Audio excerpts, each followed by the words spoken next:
कक्षा दसम सामाजिक विज्ञान नागरिक साथ पाठ 3 लोकतंत्र और विविधता।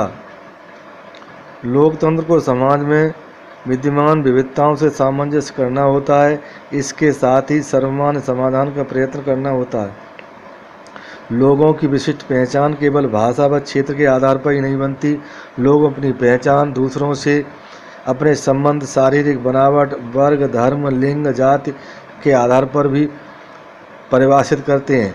ऐसी स्थिति में सामाजिक विविधता एक अलग रूप धारण करती है। लोकतंत्र के सम्मुख चुनौती प्रस्तुत करती है। सामाजिक विविधता और लोकतांत्रिक राजनीति एक दूसरे को गहराई से प्रभावित करते हैं। यहाँ पर एक मैक्सिको ओलंपिक की एक कहानी दी हुई है। इसमें 2 अमेरिकी खिलाड़ी नागरिक अधिकार आंदोलन से संबंधित एक उदाहरण प्रस्तुत करते हैं। सन 1968 में मैक्सिको सिटी में ओलंपिक खेल संपन्न हुए, जिसमें 200 मीटर की दौड़ में 2 अमेरिकी टॉमी स्मिथ और जॉन कार्लिस ने पदक जीता। और उस समय जब पदक समारोह हो रहा था तो अमेरिकी राष्ट्रगान बज रहा था। उस समय दोनों खिलाड़ी सिर झुकाकर मुट्ठी ताने खड़े थे। क्रमशः दोनों ने जूते पहने बिना केवल मोजे पहनकर पुरस्कार लेने गए। ऐसा करके उन्होंने यह दिखाना चाहा कि अमेरिका में अश्वेत लोगों के साथ बुरा व्यवहार हो रहा है, वो गरीबी का जीवन व्यतीत कर रहे हैं। टॉमी स्मिथ ने एक काले मफलर को भी गले में पहना था, जो अश्वेत लोगों के आत्मगौरव का प्रतीक था। जॉन कार्लिस ने मनकों की एक काली माला पहनी थी, जो मारे गए अश्वेत लोगों की स्मृति में थी। दोनों खिलाड़ियों का उद्देश्य इन प्रतीकों के माध्यम से अमेरिका में होने वाले रंगभेद को विश्व के समक्ष रखना था। काले दस्ताने, बंधी हुई मुट्ठियां अश्वेत शक्ति का प्रतीक थीं। रजत पदक जीतने वाले ऑस्ट्रेलियाई धावक पीटर नॉर्मन ने दोनों खिलाड़ियों के प्रति अपना समर्थन जताया और उन्होंने अपनी जर्सी पर मानवाधिकार का बिल्ला लगा रखा था। अंतर्राष्ट्रीय ओलंपिक संघ ने इन दोनों खिलाड़ियों के आचरण को ओलंपिक की भावना के विरुद्ध माना और उनसे पदक वापस ले लिए।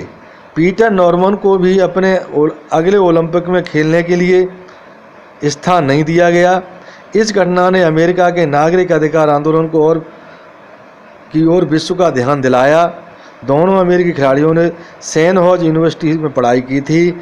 इस यूनिवर्सिटी ने दोनों खिलाड़ियों का सम्मान करते हुए विश्वविद्यालय परिषद में इनकी मूर्तियां लगवाईं।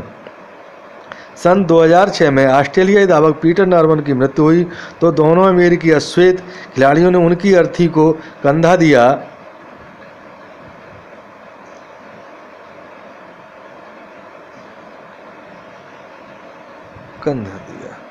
अमेरिका में नागरिक अधिकार आंदोलन 1954 से 1968 तक चला। इसका उद्देश्य एफ्रो अमेरिकी लोगों के विरुद्ध होने वाले नस्ल आधारित भेदभाव को समाप्त कराना था।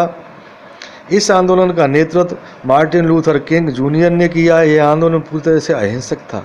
इस आंदोलन ने नस्ल के आधार पर भेदभाव करने वाले कानूनों और व्यवहार को समाप्त करने की मांग उठाई थी, जो अंततः सफल रही। एफ्रो अमेरिकी शब्द उन अफ्रीकी लोगों के वंशजों के लिए प्रयुक्त होता है जिन्हें 17वीं शताब्दी में लेकर 19वीं शताब्दी के प्रारंभ तक अमेरिका में गुलाम बनाकर रखा गया था। अश्वेत शक्ति नामक आंदोलन का उभार 1966 में हुआ। यह आंदोलन 1975 तक चलता रहा। नस्लवाद के संबंध में इस आंदोलन का व्यवहार बहुत उग्र था। इसका यह मानना था अमेरिका में नस्लवाद मिटाने के लिए हिंसा का सहारा लेने में कोई बुराई नहीं है। कार्लोस और स्मिथ द्वारा जो किया गया उसके संबंध में 2 दृष्टिकोण हो सकते हैं। पहला, किसी देश की संप्रभुता की दृष्टि से ऐसा करना उचित नहीं था। दूसरा, मानवाधिकारों के वृहद दृष्टिकोण से ऐसा करना उचित था, क्योंकि मानवाधिकार किसी देश की सीमा से प्रभावित नहीं होते, वे सार्वभौम होते हैं। मैं दोनों खिलाड़ियों के कामों को राजनीतिक मानूंगा, क्योंकि इसका संदेश प्रतीकात्मक था। पीटर नॉर्मन मानव कानून रक्षा के दृष्टिकोण से विरोध में शामिल हुए थे। यह दृष्टिकोण किसी प्रकार के भेदभाव को स्वीकार नहीं करता। मैं उनकी जगह होता तो वैसा ही करता जैसे उन्होंने किया।